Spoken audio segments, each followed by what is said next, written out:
Ladies and gentlemen, I'm proud to present to you, at the Ackerman Grand Ballroom at UCLA, Mr. Kevin Smith.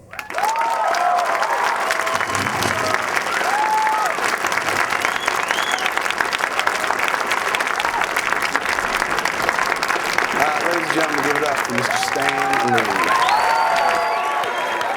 Okay, so I sit down? Well, you're the boss. Is it okay? I have the whole couch to myself? I'm really not in charge, but you can totally sit on that. Oh, this couch. is great. You know, years ago, I posed for a picture in Marvel, a pinup. I don't know, I must have been drunk. I don't know why I let them do it.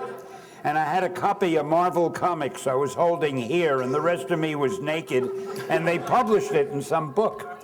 I just saw the picture today. I was looking through some old stuff. I was like this.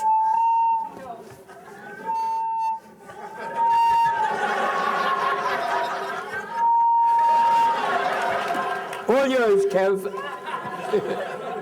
Ladies and gentlemen, a very good friend of mine, and the guy who will be chatting throughout most of the evening with you about the now, as opposed to the then. I'm pretty sure he's never been photographed naked with a comic book in front of his bits, but if he was, it would be an ash can edition. Ladies and gentlemen, give it up for the mighty Joe Quesada.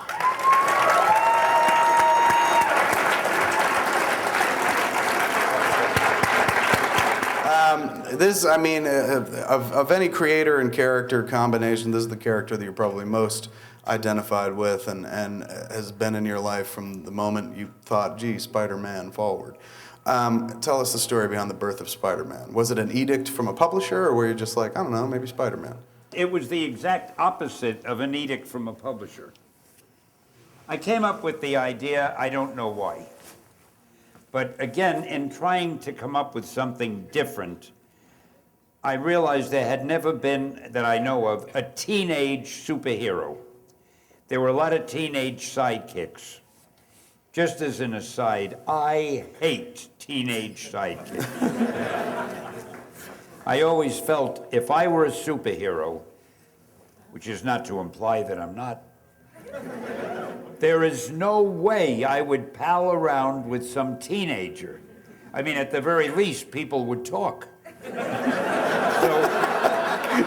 So I figured that,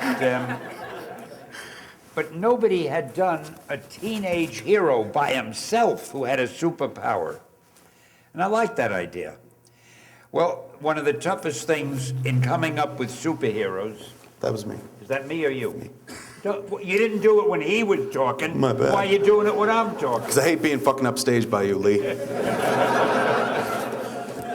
Where was I? I'm going to test you. Where the hell was I? You're talking about how much you love boys, teenage sidekicks. I don't know why I do this to myself. I should have learned my lesson long ago. You know what's the best thing about sidekicks? Just to interrupt you. You notice like Batman and Robin. You know, so he's got the teen sidekick. He's dangerous enough. He's dragging a kid around with him. But Batman is stealth. He's in gray and black, man. He dresses the kid in the day glow red. You know what I mean? The art. It's like shoot the kid. It's okay.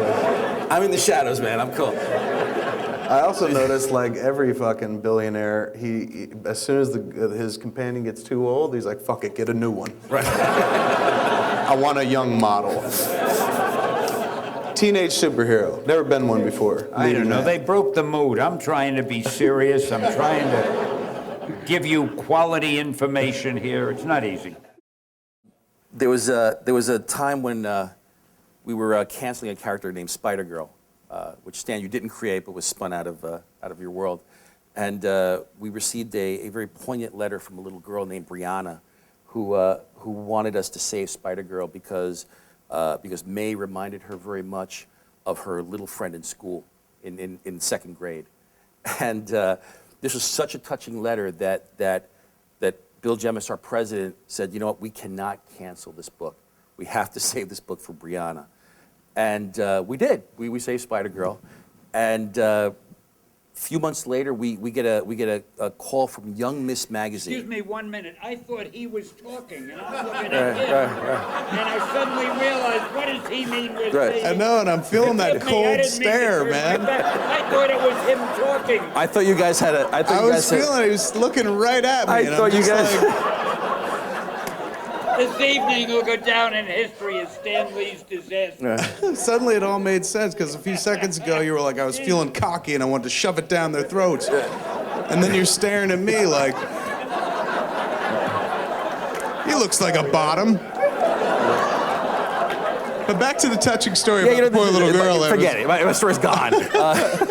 Well, no. All right, so we say Spider-Girl for Brianna. Yeah. You know, because Brianna is reading Spider-Girl, and the idea behind Spider-Girl is that it appeals to a lot of young female readers. And here's one in second grade, and we were thrilled. And okay, save the book. A couple months later, we get a call from Young Miss Magazine.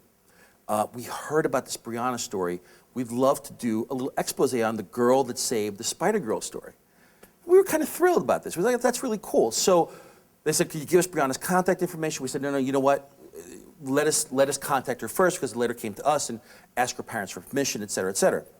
So we called up Brianna, because looked her up, and her address is on the envelope.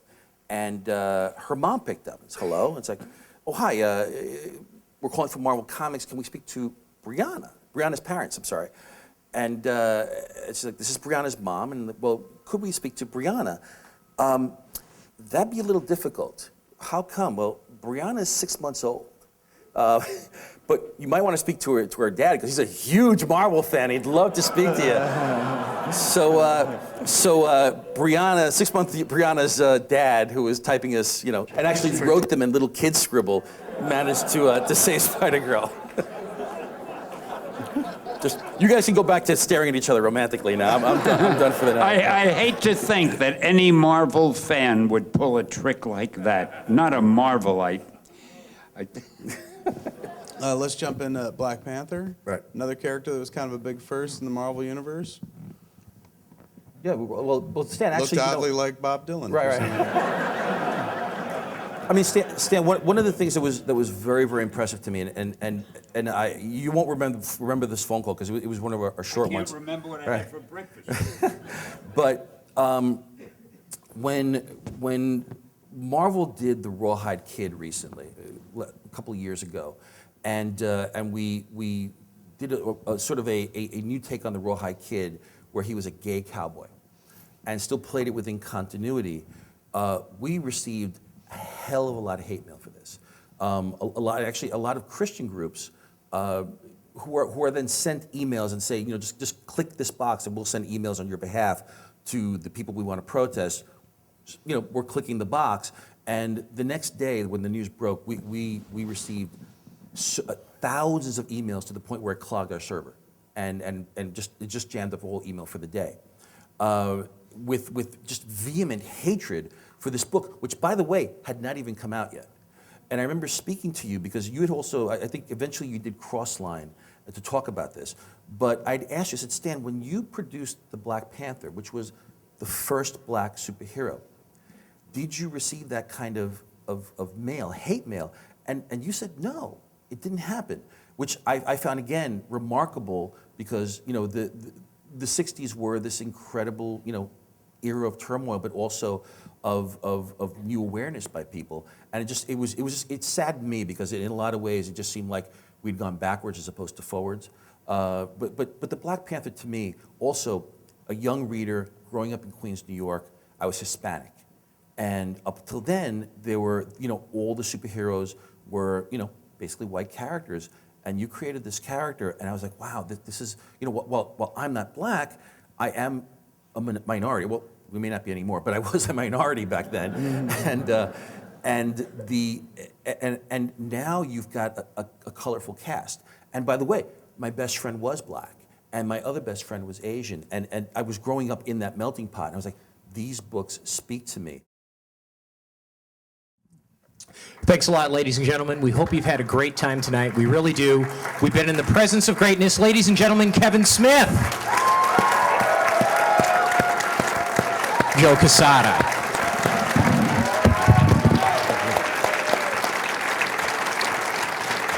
One last person standing here on stage, the greatest of them all. Ladies and gentlemen, please, your loudest, most vociferous, most heartfelt applause for Stan the Man Lee.